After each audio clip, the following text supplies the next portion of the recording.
ايه رأيكم يا غاليين ندخل على الفيديو بتاعنا ونشوف محلول النقع اللي احنا نقعنا فيه الطيور بتاعتنا، ويخلي الطيور نظيفة وتنزل اي دم فيها وما يخليش فيها دم خالص ولا لها ريحة زفارة ولا اي حاجة. ادي المحلول يا جماعة، يلا نسمي الله كده وندخل على الفيديو بتاعنا ونشوف احنا عملنا المنقوع ده ازاي او المحلول ده ازاي، وايه مكوناته اللي هتخلي الطيور معاك نظيفة وما ريحتهاش اي ريحة زفارة ولا اي حاجة. يلا كده نسمي الله وندخل على الفيديو.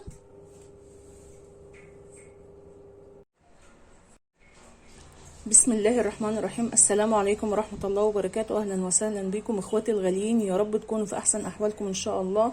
النهاردة حبايبي أنا جاية لكم بوصفة جديدة كده جميلة جدا. هي مش جديدة ولا حاجة، بس دي أنا بعتمدها على طول لما بكون منضفة طيور عندي وعاوزة أنقعها. فأنا بعمل الخلطة ديت بتديني نتيجة مبهرة ونتيجة كويسة جدا، وما بتخليش أي ريحة زفارة لأي طيور أنت يعني إيه عاوزة تنقعيها. الخلطة هنشوفها مع بعض مكونة من ايه، ان شاء الله هتعجبكم وما بتكلفكيش كتير ولا اي حاجة، كلها مكونات موجودة في مطبخك وان شاء الله يعني هتعجبك جدا الخلطة ديت. يلا كده نسمي الله ونبدأ بقى نشوف الخلطة بتاعتنا. ادي يا جماعة الخلطة بتاعتنا مكونة من ايه، مكونة من ملح، دول معلقتين ملح عشان انا معايا كمية طيور كتير. فانت لو عندك مثلا فرخة او بطة واحدة هتقللي الكمية دي، مثلا ممكن ليمونة على نص معلقة ملح على نص معلقة سكر. انما انا زي ما قلت لكم الكمية كتيرة، بألف هنا وشفا يا رب اللي هاكل. ف يعني ايه محتاجة عن الكمية دي. هنا معلقتين سكر، معلقتين ملح، 3 ليمونات، ولو حابة تزودي ليمونة كمان زودي. معانا هنا 3 معالق دقيق، ومعانا المكون بقى اللي مش هيخلي اي ريحه زفاره خالص للطيور كمان مع كل المكونات ديت، الخل. نضيف كده حوالي معلقتين، هجيب المعلقه كده وننزل بيها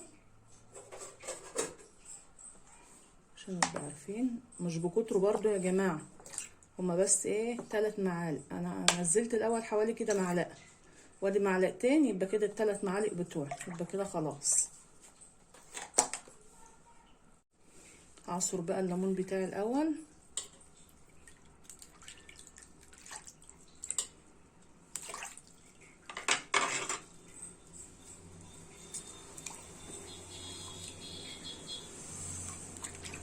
الخلطة دي عاوزة اقول لكم بتخلي الطيور بتاعتك ما فيش اي ريحة زفرة لها خالص، مهما تكون الطيور بتاعتك زفرة ولا اي حاجة، الخلطة دي كفيلة ان هي تشيل اي ريحة زفرة من الطيور. جربوها ان شاء الله تعجبكم الخلطة دي يا جماعة. وتسيبي قشر الليمون ما تشيلهوش، قشر الليمون كمان بالذات الليمون الاخضر ده بيدي ريحة حلوة قوي لمية النقع عن الليمون الاصفر كمان، لان دي بتبقى لسه يعني ايه لسه الليمونه ريحتها قويه فيها. بفركه تاني كده. انت ممكن في ناس ممكن بتعمله في الخلاط، بس انا شايفه ان لما بيتعمل في الخلاط ببص الاقي بقى القطع بتاعه الليمون كده ماسكه في جلد الطيور، وتغلب برضو تاني، تاخد وقت على ما اروقها تاني واظبطها واطلع منها قشر الليمون. فكده ايه افضل طريقه. دوبته يا جماعه اهوت عشان الملح والسكر اللي انا نزلتهم. ابدا بقى انزل الطيور بتاعتي. بسم الله الرحمن الرحيم. ده فضلة خيركم بقى، دكورة سوداني كده اما انا مربياه، بس طبعا هما استووا للذبيح وبيعضوا في بعض، فقلت لا انا هقعد النهارده عندي اجازه من الشغل، وهقعد بقى ايه اروقهم كده وانضفهم وانقعهم واظبطهم عشان ايه يبقوا جاهزين معايا، واكيسهم طبعا واحطهم في الفريزر يبقوا جاهزين معايا منين ما عاوز اعمل اي وصفه او مستعجله وعاوزه يعني مش ما عنديش وقت ان انا اريش، اروح جايبه على طول كده ايه من الفريزر وطبخ. معانا برضو جوز ديوك شامورت، دول هعملهم محشيين ان شاء الله معاكم، بس ما محمد وعبد الله يجوا باذن الله، هما جايين مع بعض ان شاء الله، جايزتهم جت مع بعض، فاعملهم لان عبد الله طالب مني الفراخ المحشيه، فانا قلت طالما هما موجودين مش هستخسرهم في ولادي، ده هما يعني ولادي دول اغلى حاجه عندي، مش هستخسر فيهم اي حاجه ابدا، اللي هما عاوزينه اعمله لهم. ما كانوش ياكلوا في بيتهم كده وياكلوا من ايد مامتهم كده اللي هم عاوزينه، هياكلوا من ايد مين ان شاء الله. ومعنا برضو كان معانا حمامة صغيرة كده لقيتها برضو لوحدها كده، قلت اجيبها لقيتها مستويه يعني وحلوه، فايه قلت اجيبها اذبحها هي كمان. عبد الله ابني بيحب الحمام المحشي، فانا لما يجي بقى ان شاء الله بعمل له الحمام ده.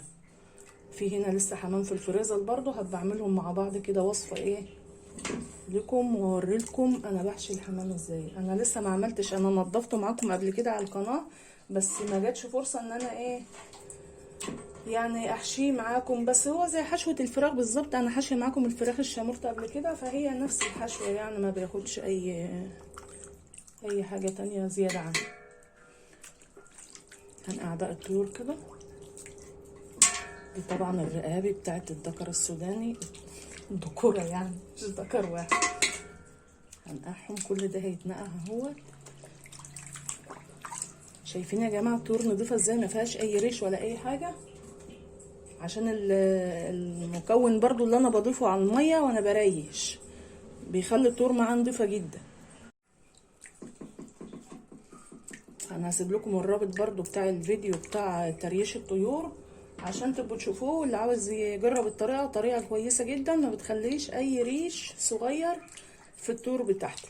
وكمان بتضيفي معلقه ملح، ويستحسن كمان لو عندك ملح ليمون ربع معلقه شاي على الميه بتاعه السميط مع البريل ومع الحاجات اللي انا بنزلها ديت، كفيله ان هي ما تخليش اي ريش صغير ولا اي ريش كبير يتساب في البط او في الفراخ او اي. عموما الفراخ بتبقى نضيفه، بس هو البط اللي بيغلب شويه. عاوزه اوريكم برضو البط اهوت يا جماعه، عشان ايه محدش يعني ما بكدبش عليكم ولا حاجه. ادي البط بتاعه مريشاه على ايدي، مش في مكنه يعني ولا حاجه اهو. ادي تريشنا احنا ستات الريف كده الشاطرين الفالحين. ادي تريشنا يا جماعه اهو. هوريكم برضو الذكر التاني عشان تشوفوه اهو. شايفين نضيف ازاي؟ شايفين مفيهوش لا زغب ولا ريش صغير ولا اي حاجه اهو يا حبايب قلبي. بألف هنا وشفا يا رب للي هياكل، وبألف هنا وشفا للي شاف. وبكده يا حبايبي اكون وصلت لنهايه الفيديو بتاعي معاكم النهارده. حبيت بس اوريكم محلول النقع اللي انا بنقع فيه الطيور، عشان برضو اللي حابب يجربه ان شاء الله محلول هيديكي نتيجه مبهره، وهتبقي مبسوطه ان شاء الله لما تجربي المحلول بتاع النقع ده بتاع الطيور بالذات. بتمنى ان الفيديو يكون عجبكم واكون فدتكم ولو بمعلومه صغيره النهارده. لو عجبكم بقى الفيديو اول مره بتشوف قناتي، بتمنى ان انتوا تشتركوا فيها وتعملوا لايك وتعملوا مشاركه للفيديو عشان الكل يستفاد. السلام عليكم ورحمه الله وبركاته. دمتم في امان الله وحفظه. كانت معكم سلوى الشرقاوي. عاوزه بس اقول لكم يا جماعه الطيور هتقعد قد ايه او مدتها قد ايه في المحلول ده. بتقعد حوالي من نص ساعه لساعه الا ربع في المحلول ده، عشان تنزل اي كميه دم موجوده فيها، وتضمني ان الطيور بتاعتك ما تكونش لها ريحه زفاره، وتكون ايه ريحتها جميله معاكي وريحتها حلوه. بس انا حبيت اقول لكم المعلومه دي عشان ايه لو حدش يسال يعني ويقول هنقعدوه قد ايه، لحسن تزودوه عن كده لا. يعني ما تزودوش عن نص ساعه او ساعه الا ربع بكتيره في المحلول بتاع النقع ده.